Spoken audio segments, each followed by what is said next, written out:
Atas nama adik Pandu? Iya. Apa benar ini adik Pandu, anak dari Nyonya Syifa? Betul. Oh, baik, kalau begitu ikuti saya ya, Bu. Silakan dulu. Ya, baik. Terima kasih. Selamat pagi, Bu. Pagi. Perkenalkan, saya Nisa sebagai dietitian yang akan melayani Ibu hari ini. Tapi saya tidak sendiri, tadi saya ada Eka, mahasiswa yang magang di sini. Selamat pagi, Bu. Perkenalkan, saya Eka, saya mahasiswa gizi yang sedang magang di sini. Oke, sebelumnya saya mau tanya, ini dengan ibu siapa dan juga adik siapa? Saya Syifa dan anak saya namanya Pandi. Kan kalau boleh saya tahu alamatnya di mana ya, Bu? Alamat rumah saya di Sendowo. Oke, berarti sudah sesuai dengan rekomendasi yang ada di sini ya, Bu. Kalau boleh tahu umur adik Pandi ini berapa ya, Bu? Sekarang 21 bulan. Oke, berarti sudah sesuai dengan identitas yang ada di rekomendasi ini ya, Bu. Oke, baik. Mungkin saya akan menanyakan beberapa hal terkait dengan kondisi ibu dan juga adik. Nanti apakah ibu bersedia? Sedia nggak? Oke, kalau boleh saya tahu, adik Pandu ini dirawat di sini karena apa ya, Bu? Oh, jadi keluhan awalnya tuh sesak napas, Mbak. Terus juga lemas begitu. Terus kata dokter katanya bronkitis akut. Oh, seperti itu ya, Bu. Berarti ini sudah sesuai dengan direkam medis ya, Bu, karena di sini dituliskan bahwa riwayat penyakit adik sekarang ini ada bronkitis akut, kemudian epilepsi, cerebral palsy, dan juga global development delay. Seperti itu ya, Bu. Oke, mungkin akhir-akhir ini ada keluhan apa yang dialami sama adik Pandu ini, Bu? Oh, paling itu aja sih, Mbak, sesak napas, terus lemas, gitu. Oh, yang sesak napas dan lemas tadi ya, Ibu. Oke, berarti adik Pandu ini tidak rewel ya, Bu? Alhamdulillah enggak. Oke, kalau untuk kerjaan ibu atau suami seperti apa ya, Bu? Kalau boleh saya tahu. Oh, kalau saya ibu rumah tangga, kalau suami saya karyawan swasta. Oke, ibu rumah tangga dan juga karyawan swasta. Baik. Kalau boleh saya tahu, pola tidur, pola makan, dan juga aktivitas dari adik Pandu ini seperti apa ya, Bu? Mungkin saya akan menanyakan yang pertama dari pola tidurnya terlebih dahulu. Kalau pola tidur adik Pandu ini seperti apa? Dan tidur berapa lama kira-kira? Kalau tidurnya cukup lama sih, Mbak. Biasanya jam 9 itu udah tidur, terus bangunnya jam 7. Jadi kurang lebih 10 jam gitu. Berarti kurang lebih 10 jam seperti itu ya, Bu. Nah, kalau untuk aktivitas fisiknya bagaimana ya, Bu? Karena kondisi anak saya seperti ini, Mbak, jadi memang ada keterbatasan dalam bergerak gitu. Tapi kalau misalnya untuk aktivitas, biasanya saya bawa ke terapi aja sih, Mbak. Hari Selasa sama Kamis. Hari Selasa sama Kamis berarti 2 kali dalam seminggu ya, Bu? Oke, baik. Mungkin selanjutnya pola makannya ya, Bu. Sehari-harinya adik Pandu ini makannya seperti apa ya, Bu? Boleh diceritakan? Pola makannya 3 kali sehari sih, Mbak. Sarapan, makan siang, makan malam. Apakah Ibu juga memberikan selingan? Iya, biasanya jam 10 pagi itu biasanya udah nggak selingan. Cuman sekali sehari aja? Iya, saya kasih snack sekali. Oh iya. Baik, kalau itu ibu masak sendiri atau bagaimana ya? Iya, kebetulan saya masak sendiri soalnya saya di rumah kan ya. Oke, kalau tadi kan makannya 3 kali sehari dan 1 selingan. Kalau untuk makanan pokoknya seperti apa ya? Kalau untuk makanan pokok nasi sih, Mbak. Itu biasanya sedikit aja sih saya kasihnya. Mungkin sedikitnya seberapa ya, Bu? Apakah dalam hitungan sendok itu mungkin 1 sendok makan gitu ya? Mungkin sekitar 3 gitu. Oh, 3 sendok makan. Ini ada gambarnya, Bu. Mungkin bisa disesuaikan kira-kira adik Pandu ini habisnya seberapa? Sekitar yang segini. Oh, yang ini ya, Bu. Yang 1 sendok makan yang 15 gram gitu ya, Bu. Oke, baik. Kalau lauk hewaninya seperti apa, Bu? Lauk hewani itu biasanya saya kasihnya banyaknya telur sih, Mbak. Saya orak-arik gitu. Oke, baik. Telur orak-arik sekali makan itu berapa banyak ya, Bu? Oh, biasanya 1 butir saya buatnya itu bisa sehari itu bisa 2 kali saya ngasih. 1 sampai 2 kali lah, tergantung anaknya. Oh iya, baik. Kalau lauk yang lain apakah ada lagi? Biasanya nugget, ayam, terus hati ayam, terus kadang juga saya kasih ikan kayak ikan tuna gitu. Cukup beragam ya Bu. Mungkin saya tanyain satu-satu dulu. Mungkin tadi yang nuggetnya itu diberikan berapa kali sehari dan sehari itu bisa habis berapa banyak? Ya biasanya saya kasih paling sehari sekali aja sih Mbak. Soalnya kan olahan juga ya. Itu paling sekali saya kasih itu dua buah. Oke, apa betul yang seperti ini Bu nuggetnya? Iya, yang kayak gitu. Ah, iya. Itu Ibu goreng biasa atau bagaimana ya? Iya digoreng biasa aja. Iya, oke. Kalau eh, lauk yang lain, tadi kan ada disebutkan lauk hewani yang lain. Mungkin dari ikan tunanya itu diberikan berapa kali ya? Kalau ikan tuna sekitar 2 sampai 3 kali seminggu gitu. Kayak sedikit-dikit aja sih Mbak. Oke, 2 sampai 3 kali ya, Bu Sumi. Itu sekali makan itu berapa potongan? Berapa biayanya? Satu potong kecil gitu aja. Yang seperti ini, Bu. Oh iya betul. Oke, baik. Yang tengah ini ya. Iya, yang sekarang kecil. Oke, tadi juga ada ayam ya, Bu, kalau tidak Iya. salah. Nah, itu proses pemasakannya itu seperti apa ya, Pak? Digoreng atau dibuat apa? Kadang saya goreng Mbak, tapi kadang juga saya rebus. Itu diberikan berapa kali sehari atau seminggu? Seminggu sekitar 2 sampai 4 kali. Oke, 2 sampai 4 kali ya. Itu satu kali makan itu berapa banyak, Bu? Sedikit aja sih Mbak, satu potong kecil gitu. Oke, baik. Mungkin tadi ada hati ayam juga ya, Bu? Iya. Iya, itu hati ayamnya diberikan berapa banyak ya, Bu? Biasanya satu potong kecil itu seminggu tuh saya bisa masak sampai 3 kali, 2 sampai 3 kali lah seminggu tuh. Oke, 2 sampai 3 kali seminggu potongan kecil ya, Chef. Oke, baik. Ada lagi lauk hewani yang lain mungkin? Sudah sih Mbak itu aja. Oke. Kalau lauk nabatinya seperti apa, Bu? Tahu, tempe gitu. Oh, tahu tempe ya. Kebetulan saya pernah ngasih, terus nggak suka, nggak dimakan. Jadi habis itu nggak saya kasih lagi. Oh, berarti tidak suka ya? Iya. Oke, berarti tidak menghasilkan sama sekali sebenarnya. Itu tidak sukanya karena alergi atau ya memang tidak suka saja? Oh, kalau alergi anak saya alhamdulillah nggak ada alergi. Cuma emang makannya milih-milih aja Kak. Oh, berarti picky eater seperti itu ya, Iya, Bu, suka milih. Nah, kalau sayurnya bagaimana, Bu? kalau sayur tuh biasanya saya masak sop sama bayam kayak gitu, sayur bening bayam gitu. Kalau sop biasanya tuh isinya wortel, brokoli, sama tomat. Oke, kalau sayur-sayurnya itu diberikan berapa kali ya? Sehari atau seminggu? Pokoknya tuh kalau sop itu tuh saya bisa seminggu tuh bisa masak 3 kali kayak gitu. Oke. Nah, itu sekali makan berapa banyak ya, Bu? Semangkok kecil itu aja sih Mbak. Yang seperti ini, Bu? Iya, kurang lebih seperti itu. Oke, baik. Kalau sayur bayamnya tadi apakah diberikan segitu juga, Bu? Iya, saya biasanya emang porsiin segitu. Oke, itu berapa kali dalam seminggu? Apakah sama? Lebih sering sih Mbak kalau bayam kayak sekitar 3 sampai 4 kali. Oke. Baik, kalau minumnya bagaimana ya? Apakah Kalau minum tuh biasanya dia sambil makan itu aja sih Mbak, kayak sekitar 3 sampai 4 gelas lah. itu kira-kira gelasnya yang seberapa ya, Bu? Mungkin ini ada contoh gelas-gelas mungkin yang sesuai yang ada. Kalau yang di luar tuh yang kayak gini Mbak. Oh, yang itu. Oke, itu berapa gelas tadi, Bu? 3 sampai 4 kali. 3 sampai 4 kali. Kalau susunya, apakah Ibu juga memberikan susu? Kebetulan anak saya nggak suka susu Mbak, jadi nggak saya kasih lagi. Oh, dulu kalau asinnya seperti apa ya, Bu? Kalau boleh tahu? Dulu tuh saya kasih ASI tuh cuma sampai umur 2,5 bulan gitu Mbak, terus habis itu lanjut pakai formula. Oke, jadi asinnya cuma sampai 2,5 bulan ya, Bu. Kalau MPASI-nya, seperti apa? MPASI tuh saya mulai kasih tuh waktu umurnya 6 bulan Mbak. Oh, oke, baik. Mungkin ada lagi, Bu, yang bisa disebutkan, mungkin yang terlewat tadi. Apa ya Mbak? Mungkin snacknya itu ya Mbak, snacknya itu biasanya saya kasih regal. Itu satu keping aja sih biasanya.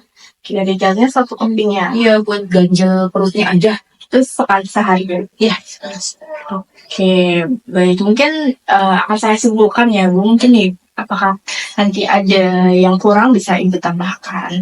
Makanan pokok dari adik pandu ini nasi 3 kali sehari, 3 sendok makan, kemudian biskuit regalnya tadi sebagai selingan sekali sehari, 1 keping.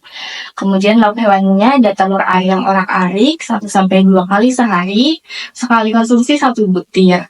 Kemudian ikan tunanya 2 sampai 3 kali dalam seminggu, 1 kalinya itu 1 potong kecil. Kemudian ayamnya direbus ataupun digoreng 2 sampai 4 kali seminggu. Kemudian sekali konsumsinya 1 potong kecil.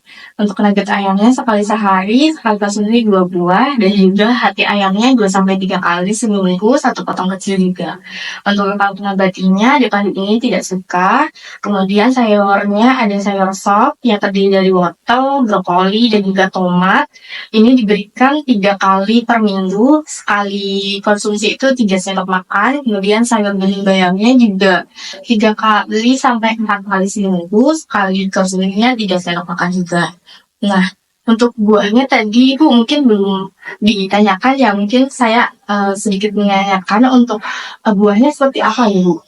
Bisa kalau buah itu saya kasih pepaya, terus saya kasih jeruk sama pisang gitu ya. Oke, kalau pepayanya itu yang seberapa ya Bu? Pepaya tuh biasanya saya potong kecil-kecil, potong dadu itu kan Mbak. Paling habisnya cuma 2 potong kayak gitu. Oh, yang seperti ini Bu, apa betul? Iya betul yang kayak gini. Oke, berarti tambahannya ada pepaya, ya 2 kali, 1 kali sehari, sekalinya itu 2 potong. Nah, untuk yang jeruk manisnya tadi Bu? Jeruk tuh biasanya cuma habis setengah buah gitu Mbak. Saya kasih iya. setengah aja. Setengah buah jeruk manis. Kemudian untuk pisangnya, Pisangnya 1 potong juga. 1 potong kecil seperti ini. Betul? Iya. Oke. Kita bahan buahnya ada pisang, jeruk manis, dan juga pepaya. Terus tadi minumannya air putih 3 sampai 4 gelas sehari dan tidak suka mengkonsumsi susu. Iya betul. Oke, kalau tadi ASInya diberikan sampai usia adik pandu ini 2,5 bulan. Kemudian selanjutnya diberikan susu formula. Kalau MPASI-nya diberikan sejak umur 6 bulan. Kayak adik pandu ini tidak memiliki alergi, tapi cenderung suka pilih-pilih makanan ya, bos. Iya, terasa. Oke, mungkin ada lagi yang terlewat mungkin. Kalau makannya Pandu udah sih Mbak itu aja. Oh iya, oke deh. Berarti sudah lengkap ya, Bu.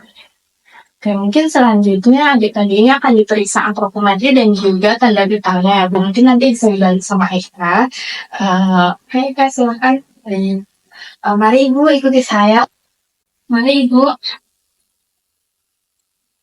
Nah, jadi di sini nanti saya akan melakukan pengecekan antropometri berupa berat badan dan juga panjang badannya dari adik pandu. Kemudian saya juga akan mengecek tanda vital yaitu denyut nadi, kemudian respirasi dan juga suhu tubuh dari adik pandu. Apakah Ibu bersedia untuk adik pandu dicek? Iya boleh. Baik, yang pertama kita akan melakukan pengecekan berat badan ya Bu. Ibu bisa langsung menimbang saja berat badannya di timbangan ini. Oh iya. Dengan menggendong adik pandu ya Bu. Oh iya.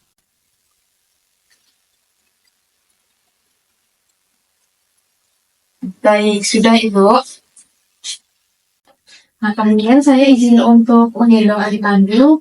Ibunya nanti boleh narik ke atas hipnotis. Sebentar ya, Bu.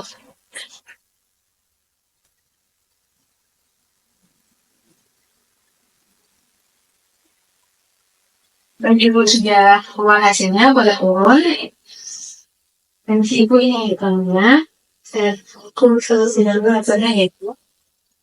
Jadi setelah dihitung tadi, berat badan adik pandu ini adalah sebesar 14 kg ya Bu. Kemudian saya izin untuk lanjut pengukuran panjang badan dari adik pandu ya Bu. Saya izin untuk menggendong adik pandunya sebentar ya Bu. Nah, ini akan saya ukur panjang badan dari adik pandu ya Bu.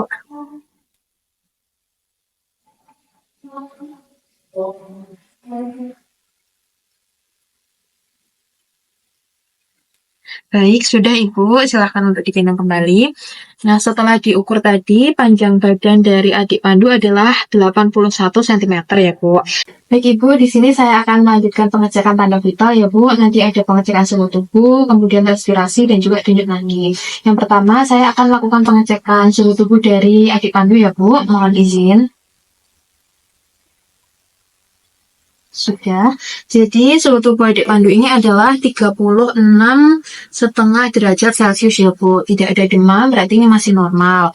Kemudian saya izin untuk pengecekan respirasi dengan memegang bagian dada adik Pandu ya Bu. Mohon izin. Sudah. Jadi respirasi adik Pandu atau pernafasannya itu 30 kali per menit ya Bu. Ini masih tergolong normal juga. Saya akan lanjutkan pengecekan denyut nadi. Mohon izin ya Bu, saya akan memegang bagian sini. Ya sudah. Jadi denyut nadi adik Pandu ini adalah sebesar 120 kali per menit. Ini juga masih tergolong normal. Jadi untuk tanda vital dari adik Pandu ini semuanya masih normal ya Bu, alhamdulillah. Baik, sekarang kita boleh lanjut kembali lagi ke sesi konseling dengan dietitian saya Bu. Mari ikuti saya. Silakan duduk selanjutnya. Ini ya Bu, hasil pengukuran antropometri dan juga tanda vital dari adik Pandu. Iya, oke Kak. Oke, kita lanjutkan sesi konselingnya ya Bu. Sebenarnya saya mau tanya, apakah adik Pandu ini benar sudah dirawat di sini 5 hari? Betul. Oke, kalau di sini tertulis bahwa terapi medis yang sudah diberikan ini ada cefotaxime, paracetamol, cefixime, kemudian asam valproate dan juga insulinkrose 6%. Betul Bu? Betul. Kemudian apakah adik Pandu ini sudah melakukan pemeriksaannya ya Bu sebelumnya? Oh, waktu itu pernah, soalnya diambil darahnya sama perawat. Oh iya. Oke baik, Bu. Ini ada printout dari hasil pemeriksaan leukemianya. Mungkin saya menjelaskan sedikit ya. Ini untuk sel darah putihnya ini tergolong cukup tinggi ya Bu. Kemudian untuk trombositnya ini rendah. Jadi artinya ini ada infeksi pada adik Pandu. Mungkin ini bisa disebabkan karena penyakit bronkitisnya tadi Bu. Oh ya. Oke, mungkin kalau gitu kita lanjut ke pemeriksaannya antropometri tadi ya Bu. Jadi kan hasil dari pemeriksaan antropometrinya ini berat badannya ada 14 kilo, kemudian panjang badannya 80 cm. Apakah betul ya Bu? Iya. Betul. Ya, oke. Kemudian untuk suhu tubuhnya, kemudian respirasi dan juga denyut nadinya ini sudah menunjukkan angka yang normal ya Bu. Oke, kemudian kalau saya lihat juga dari rekam medis ini, mungkin bisa sambil dikoreksi nanti ya Bu. Oke baik, ini ada hasil dari antropometri menggunakan antro ya Bu. Mungkin bisa dilihat kalau panjang badan per umurnya itu menunjukkan di poin minus 1,4 standar deviasi atau mohon maaf ini di kategori yang pendek seperti itu ya Bu. Kemudian untuk yang berat badan per panjang badannya ini ada di poin plus 3,17 standar deviasi atau bisa dikategorikan mohon maaf sedikit berlebih atau obesitas ya Bu. Kemudian untuk yang berat badan per umurnya ini ada di poin plus 1,71 atau resiko berat badan berlebih seperti itu Bu. Jadi anak saya obesitas ya Mbak ya. Iya Ibu, ini karena adik Pandu ini punya berat badan yang lebih dari teman-teman seusianya, tapi panjang badannya itu sedikit lebih pendek dari teman-teman seusianya, gitu Bu. Kemudian kalau saya hitung menggunakan perhitungan untuk kebutuhan energinya dibandingkan dengan hasil recall makan yang sudah dilakukan di rumah sakit ini dari sebelumnya ini, kalau dari rumah sakit kan asupan energinya ada 1.147,2 kalori, kemudian proteinnya 27,6 gram, lemaknya itu ada 47,2 gram, dan karbonnya itu ada 153 gram seperti itu ya Bu. Nah, sedangkan dari perhitungan yang saya lakukan tadi, nah ini kebutuhan energi dari adik Pandu ini ada 614 kilokalori. Kemudian proteinnya ada 66 gram, kemudian lemaknya juga 10 gram, dan karbonnya ini 85 gram. Mungkin bisa dibandingkan ya Bu. Jadi kalau dari kelas sebelumnya ini memang kebutuhan energinya cukup banyak atau melebihi dari yang penilaian tadi ya Bu. Mungkin asupan energinya bisa kita kurangi sekaligus untuk menurunkan berat badan dari adik pandu. Oke, mungkin sebelumnya ada yang ingin ditanyakan terlebih dahulu Bu. Sampai sejauh ini sudah sih Mbak. Cuma ini kan anak saya obesitas tadi ya. Saya harus apa ya Mbak biar lebih baik gitu kondisinya? Oke, kebetulan di sini ada limbah ya Bu. Ini ada obesitas pada anak ya Bu. Nah, mungkin ini bisa dibantu juga. Saya juga sambil menerangkan ya Bu. Jadi kalau obesitas ini adalah kondisi di mana berat badan dari adik pandu ini juga melebihi batas normal karena adanya penumpukan lemak berlebih di dalam tubuh. Jadi obesitas ini terjadi karena asupan kalori yang lebih banyak dibandingkan dengan jumlah kalori yang dibutuhkan sehingga tubuh menyimpan kalori tersebut dalam bentuk lemak seperti yang kita tahu tadi ya Bu bahwa kebutuhan kalori dari adik pandu ini lebih kecil daripada asupannya. Kemudian ciri-ciri dari obesitas itu apa saja? Ini ada beberapa contoh dari ciri-cirinya, bisa dilihat dari wajahnya yang bulat, kemudian pipinya yang cabi atau tembem, kemudian bahunya yang terangkat. Kemudian kalau dari leher relatif pendek dan juga mungkin perutnya agak buncit seperti itu. Kemudian kalau untuk kedua pangkal paha di bagian dalam ini sering menempel atau bergesekan. Kemudian untuk Z-score atau berat badan per tinggi badannya ini lebih dari 3 standar deviasi seperti yang kita lihat tadi bahwa adik pandu juga lebih dari 3 standar deviasi. Kemudian pada anak perempuan datangnya pubertas ini lebih dini yaitu usia kurang dari 9 tahun. Kemudian kalau yang anak laki-laki dadanya membusuk, kemudian payudaranya membesar, serta alat vitalnya ini mengecil karena adanya penumpukan lemak seperti itu. Kemudian bagaimana cara mencegahnya? Mungkin di bagian sini, bagian sini ada contoh-contoh atau langkah-langkah yang bisa dilakukan untuk mencegah obesitas.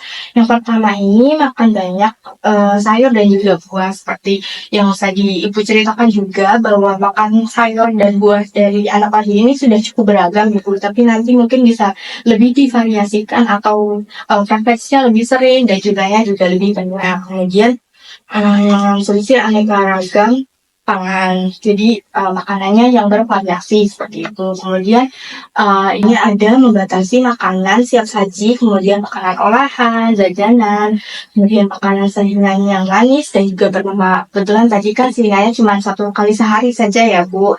Kemudian cara mencegah yang lain adalah membiasakan selalu sarapan dengan sehat. Kemudian menghindari minuman ringan yang bersoda, memperbanyak aktivitas di luar ruangan, kemudian bisa makan dengan keluarga. Jadi satu keluarga itu makan bersama seperti itu. Jadi anak juga tidak menonton TV atau tidak makan sambil menggunakan gadget seperti itu. Jadi anak bisa fokus ke makanannya seperti itu. Ada yang mau ditanyakan dulu Bu mungkin? Sejauh ini sudah paham saya Mbak. Terima kasih ya Mbak ya. Oke, baik. Tadi kan kalau di rekam medis itu adik pandu ini ada penyakit lain seperti itu ya Bu. Mungkin lebih jelasnya ini ada di graf yang sebaliknya, tapi nanti akan dijelaskan oleh Eka ya Bu. Mungkin Mbak Eka bisa silahkan untuk menjelaskan. Nah, di sini saya akan melanjutkan penjelasan seputar kondisi adik pandu. Karena adik pandu ini juga mengalami kondisi cerebral palsy dan juga bronkitis akut ya Bu. Jadi di sini saya akan menjelaskan rekomendasi makanan-makanan dan juga bahan makanan yang mungkin dianjurkan ataupun yang dilarang. Nah, sebelumnya saya izin menjelaskan ya Bu tentang kondisi cerebral palsy yang diderita oleh adik pandu ini ya Bu. Jadi kondisi cerebral palsy seperti yang bisa dilihat di sini merupakan kondisi neurologis Bu yang menyebabkan pengidapnya mengalami gangguan motorik tubuh. Nah, untuk memperbaiki kondisi tersebut bisa dengan bahan makanan. Ini ada rekomendasi bahan makanan yang bisa dimasak oleh ibu di rumah untuk memperbaiki kondisi dari adik pandu ini ya Bu. Yang pertama itu ada sayuran yang berdaun hijau, misalnya saja daun katuk, bayam, ataupun pakcoy dan juga sawi Bu, itu bisa diolah menjadi sup atau menjadi sayur bening. Kemudian jika ibu ingin mengolah makanan dengan digoreng, bisa mengganti minyak sayur atau minyak biasa yang ada di rumah dengan minyak zaitun ya Bu, karena ini lebih bagus untuk penderita cerebral palsy. Kemudian juga karena adik Pandu ini butuh vitamin dan juga mineral yang tinggi, maka bisa diberikan buah-buahan seperti apel, pisang, paya ataupun mangga seperti itu ya Bu. Kemudian juga ada gandum utuh. Nah, gandum utuh ini maksudnya jika adik Pandu ini sedang tidak ingin mengkonsumsi nasi, maka bisa diberikan roti gandum seperti itu Bu. Kemudian juga karena adik Pandu membutuhkan protein yang tinggi, maka bisa diberikan sumber-sumber protein seperti telur, ikan, ataupun hati ayam. Nah, untuk ikannya ini bisa dipilih dengan ikan yang kaya akan omega 3 Bu, seperti ikan kembung, karena omega 3 ini sangat baik untuk kondisi cerebral palsy. Seperti itu ya Bu. Kemudian kita lanjut untuk penjelasan tentang bronkitis akut. Sebelumnya saya izin menjelaskan ya Bu, bronkitis akut itu sebenarnya apa. Jadi bronkitis akut ini merupakan peradangan atau iritasi pada bronkus yang berlangsung selama 10 sampai dengan 14 hari. Yang mana bronkus itu merupakan saluran yang berfungsi untuk mengirimkan udara dari tenggorokan ke paru-paru. Jadi sederhananya bronkitis akut ini adalah gangguan pada paru-paru yang menyebabkan kesulitan dalam bernafas, seperti itu ya Bu. Nah, kemudian ada beberapa bahan makanan yang dilarang diberikan untuk penderita bronkitis akut, seperti garam yang berlebihan. Jadi ibu kalau memasak diusahakan penggunaan garamnya sedikit saja seperti itu Bu. Karena garam yang tinggi ini beresiko menyebabkan penumpukan cairan di dalam tubuh yang mana nanti justru membuat pernafasannya menjadi berat, menjadi sulit gitu ya Bu. Kemudian juga daging olahan seperti sosis, bakso, kornet, ataupun nugget itu diusahakan untuk dikurangi ya Bu pemberiannya, karena di daging-daging olahan seperti ini itu banyak pengawetnya yang mana itu bisa menyebabkan memperparah kondisi dari bronkitis akut si adik Pandu ini ya Bu. Kemudian juga ada makanan yang berkafein seperti coklat, teh, ataupun kopi. Ini diusahakan untuk benar-benar tidak diberikan ya Bu untuk adik Pandu ini. Kemudian juga susu dan juga olahannya seperti yogurt ataupun keju. Ini kalau bisa diusahakan untuk tidak usah diberikan saja ya Bu, karena dikhawatirkan adik Pandu ini memiliki kondisi laktosa intolerance atau tidak bisa menerima protein dari yang ada di susu ataupun produk olahannya. Nanti justru malah menyebabkan gangguan saluran pencernaan gitu Bu. Lalu juga ada beberapa sayuran ya Bu yang tidak dianjurkan untuk diberikan pada kondisi bronkitis akut seperti kol, brokoli, ataupun kangkung ya Bu, karena ini merupakan sayuran yang mengandung gas tinggi. Nanti justru menyebabkan perut si adik ini begah ataupun kembung seperti itu ya Bu. Nah, jadi dari kondisi obesitas, kondisi cerebral palsy, dan juga kondisi bronkitis akut itu ada diet yang direkomendasikan gitu Bu. Jadi dietnya itu berupa diet RKTP atau diet rendah karbohidrat tinggi protein. Nah, diet RKTP ini sederhananya mengganti karbohidratnya dengan protein yang lebih tinggi ya Bu. Jadi nanti porsi proteinnya lebih tinggi. Misal Ibu lebih sering memberikan telur ayam ataupun daging ayam ataupun bahan makanan lain yang tinggi protein ya Bu. Nah, tujuannya itu karena karbohidrat itu membutuhkan lebih banyak oksigen dan juga menghasilkan lebih banyak karbon dioksida dalam proses pencernaannya. Sehingga kalau banyak karbohidrat nanti adik Pandu justru mengalami kesulitan dalam bernafas. Nanti makanannya justru tidak bisa terserap optimal seperti itu ya Bu. Jadi dari bahan makanan yang sudah direkomendasikan dan juga dari yang sudah dilarang tadi, Ibu bisa lihat di sini ada menu yang bisa disarankan ya Bu untuk diolah di rumah. Ini ada menu sarapan, menu makan siang, dan juga menu makan malam. Untuk secara keseluruhan sebenarnya untuk menunya ini bubur dan juga nasi ting ya Bu, karena lebih lunak dan juga lebih gampang diterima oleh saluran pencernaan anak. Seperti itu ya Bu. Nah, di sini menu sarapannya bisa berupa bubur ayam dan juga sate telur puyuh gitu Bu. Untuk pemberiannya disesuaikan dengan daya terima dari si anak ya Bu. Kemudian untuk makan siangnya bisa berupa nasi ting daging dan juga sayur bayam. Itu juga porsinya menyesuaikan dari si anak ini.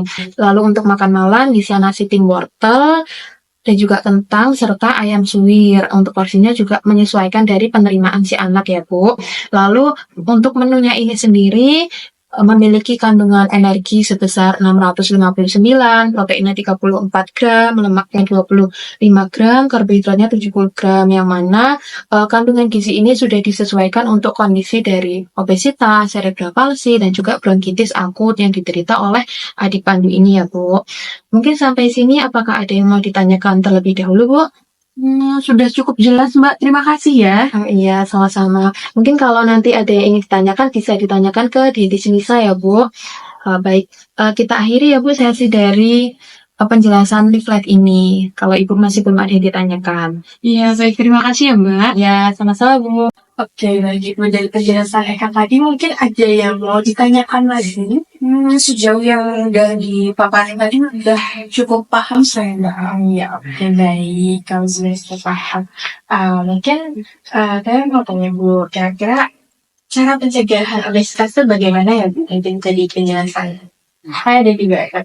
Iya, tadi itu harus makan sayuran, buah-buahan yang banyak, terus juga makanannya itu harus beragam, terus banyakin aktivitas di luar rumah, terus juga tadi itu nggak boleh makan makanan junk food, terus ya kayak soda-soda kayak gitu, terus juga harus dibiasakan kalau makan itu bareng keluarga dan kayak jangan sampai nonton TV atau main gadget kayak gitu.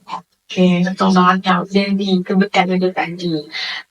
Kalau dalam kondisi bronkitis, kira-kira makanan apa saja yang dilarang dalam kondisi bronkitis? Tadi tuh ada kayak makanan yang berkafein, kayak coklat, teh, kopi, terus juga gak boleh makan yang mengandung garam terlalu banyak, terus juga gak boleh makan makanan yang kayak susu dan produk olahannya, terus sayuran juga gak boleh yang mengandung gas, banyak mengandung gas kayak kol, brokoli, terus juga tadi itu ada kangkung, terus juga gak boleh harus membatasi gitu makanan yang mengandung kayak olahan daging gitu kayak kornet, terus apalagi tadi yang enggak sosis ya sama nugget. Terus kalau diet yang direkomendasikan untuk adik ini tadi diet apa nih? Tadi itu rendah karbohidrat, tinggi protein. Baik, betul. Dari kita tadi, ini kan juga sudah paham ya Bu. Ini nanti intanya boleh dibahas saja kalau nanti Ibu mau baca-baca atau mau mengikuti resep yang menu yang ada di sini, boleh. Tadi kan Ibu juga sudah bercerita bahwa dari pola makan dari adik Pandu ini sudah cukup bervariasi ya. Ini sudah sangat bagus. Mungkin nanti bisa di terapi titiknya bisa lebih dirutinkan. Ya, tadi Ibu kan juga bercerita bahwa pola makan dari Adik Pandu ini kan makannya sudah cukup bervariasi ya Bu. Ini sudah sangat bagus. Kebetulan Ibu juga masak sendiri, jadi Ibu bisa menakar kira-kira seberapa gitu ya Bu. Karena tadi kan butuh penyesuaian asupan makan sekaligus untuk menurunkan berat badan dari Adik Pandu ya Bu. Kemudian nanti terapi fisiknya mungkin bisa lebih dirutinkan seperti itu. Kemudian Ibu juga bisa lebih telaten dan juga lebih sabar untuk memberikan adik Pandu ini makan. Harapannya nanti kondisi dari adik Pandu ini lebih membaik gitu ya Bu. Oke, ada yang mau dikonfirmasi lagi mungkin Ibu? Sejauh ini sudah cukup sih Mbak. Alhamdulillah saya udah paham tadi. Makasih banget udah diajari juga tadi terkait menunya. Oke, mungkin kalau sudah tidak ada pertanyaan dan juga feedback lainnya, mungkin sesi konselingnya bisa kita cukupkan sampai di sini ya Bu. Semoga kondisi adik Pandu ini lebih baik di konseling selanjutnya seperti itu ya. Terima kasih ya Mbak. Terima kasih Bu. Hari ini saya mau keluar.